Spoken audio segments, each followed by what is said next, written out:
और स्वयंभू मनु के चरणों में प्रणाम करके आज ध्रुव जी महाराज ने कहा कि मैं अपराध करने से बच गया आपकी कृपा से।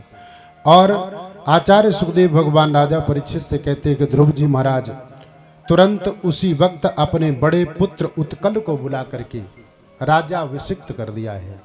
अपने बड़े पुत्र उत्कल को बुला करके राजासन पर विराजमान कर दिया है और राजा अभिषिक्त करके ध्रुव जी महाराज सीधे वन की ओर जाते हैं तपस्या करने के लिए, भगवान की तपस्या करने के लिए। आचार्य सुखदेव भगवान राजा परीक्षित से कहते हैं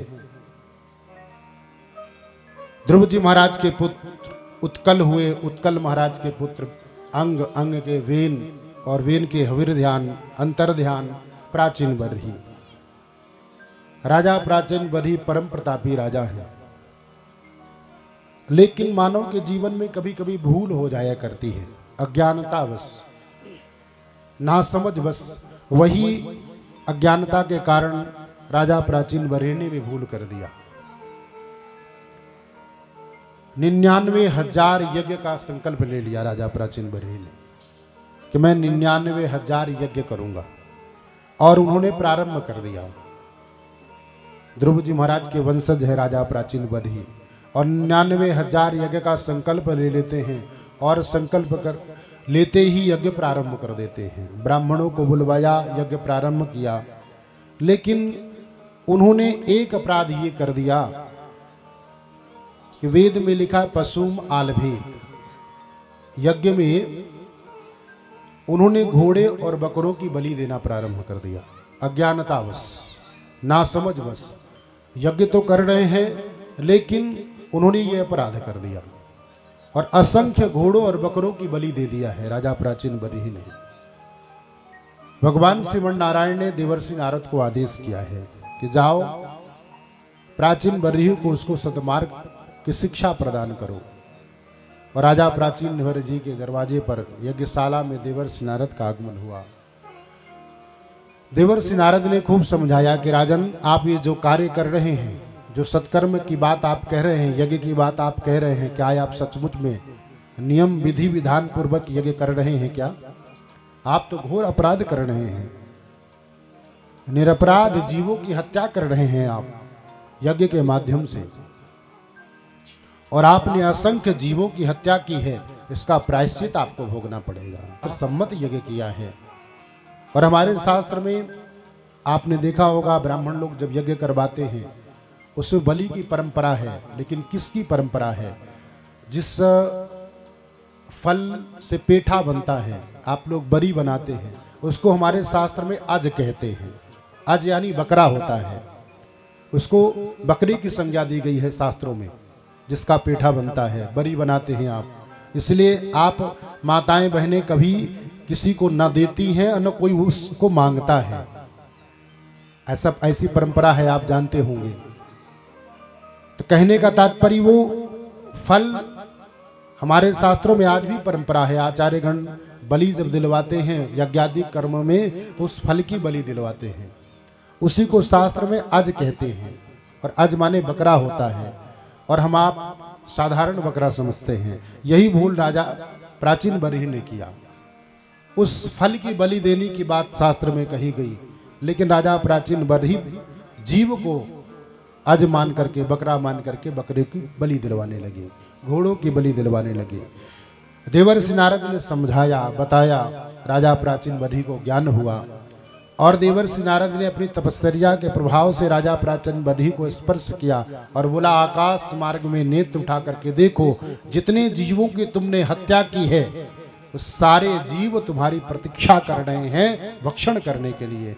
इस पवित्र व्यासपीठ से आपसे निवेदन करूं, हमारे समस्त सनातनियों को इस YouTube चैनल के माध्यम से भगवान की मंगलमयी कथा को श्रवण कर रहे अनेकों अनेक भक्तों से, कि हमारे किसी भी शास्त्र में, किसी भी परंपरा में, हमारी सनातन परंपरा में किसी जीव की हिंसा की बात कहीं नहीं लिखी गई है। कोई किसी देवी देवता के नाम पर अगर बलि मांगता है तो आपको घोर विरोध करना चाहिए। क्यों? कि 84 लाख योनियों में वो बकरा भी अपनी कर्मवश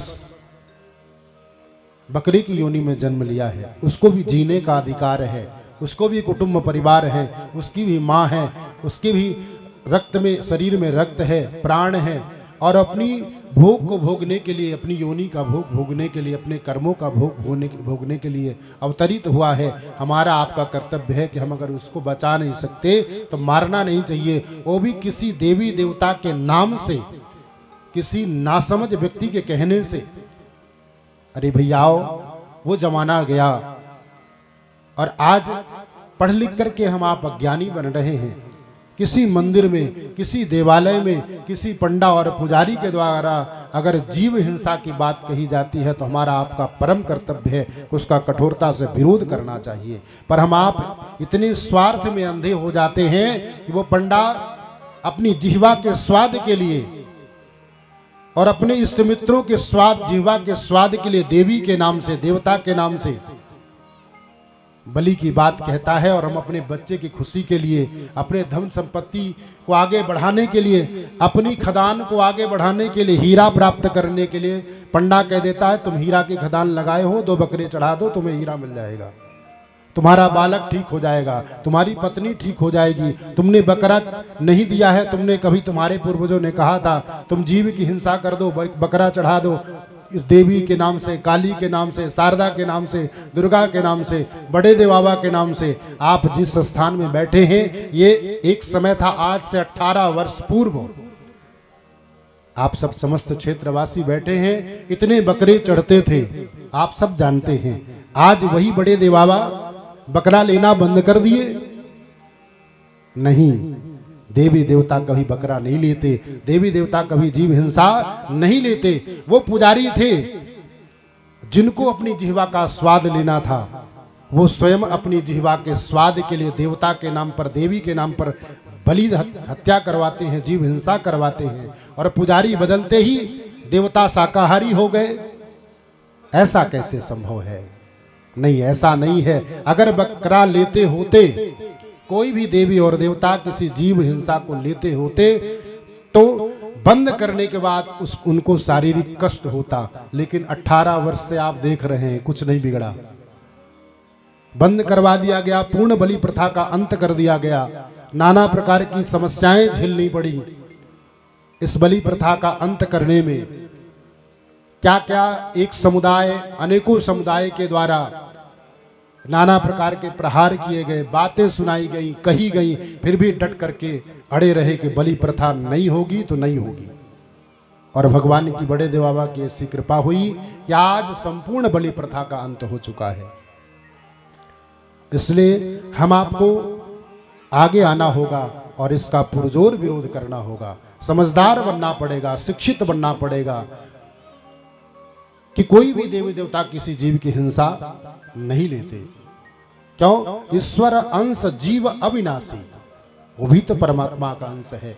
आप ये बताएं, आपके हाथ में 5 उंगलियां हैं, अंगूठा छोटा है, इसको काटेंगे तो क्या दर्द नहीं होगा? होगा। ये बड़ी है, इसको काटेंगे, बीच मध्यमा, इसको काटेंगे तो दर्द नहीं होगा, दोनों में दर्द बराबर होगा।